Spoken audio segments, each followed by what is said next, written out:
There are many ways to hire people across borders. I will try to outline a few methods that are the most popular in Denmark. So, option one is using EOR services. This approach assumes employing a specialized company that is handling employment responsibilities on behalf of the headquarters, on behalf of the client, basically.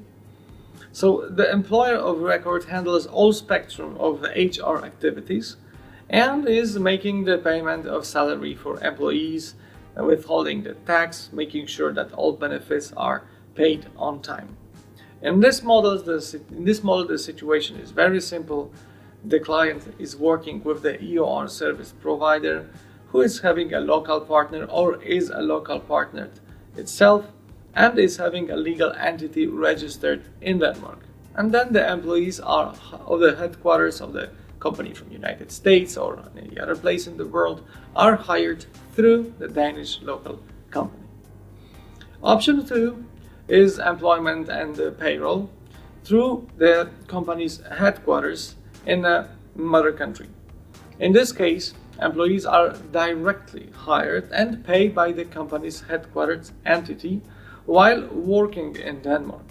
This approach might seem attractive, and it's generally not a viable long-term solution.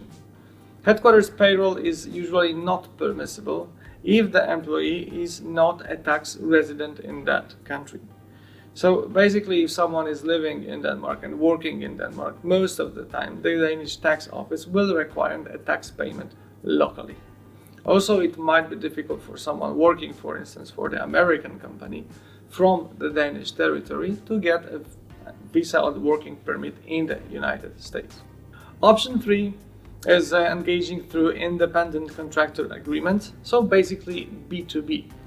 That is the situation when an employee is having its own entity in a different country and is just billing the headquarters, the parent company, with the invoice each month after the job is done. So basically individuals register locally as a sole traders or LLCs and invoice their services to the employer, in fact. There is no direct employer-employee relationship in this case, and in Denmark this method is neither compliant nor is actually legal for engaging full-time workers dedicated solely to one company. So if this person will be billing only one company, that will be treated as a regular labor contract and will be subject to all labor contract related taxes. Also, it could pose challenges in attracting and retaining talents if this kind of employment is being offered. So we were going through three options: EOR, headquarter employment, and a local entity for the employee. And the last method that we've seen recently is just establishing a local company. This involves creating a fully compliant local employer, often requiring the establishment of the LLC company and registered to tax, to being a tax employer. The basic drawback is that the process is quite expensive, time-consuming, and complex, with uncertainties about how obligations and costs might evolve over time. So keeping the track of regulatory changes is also necessary in this case. That's why many foreign companies operating in Denmark or hiring people in Denmark begin with EOR service.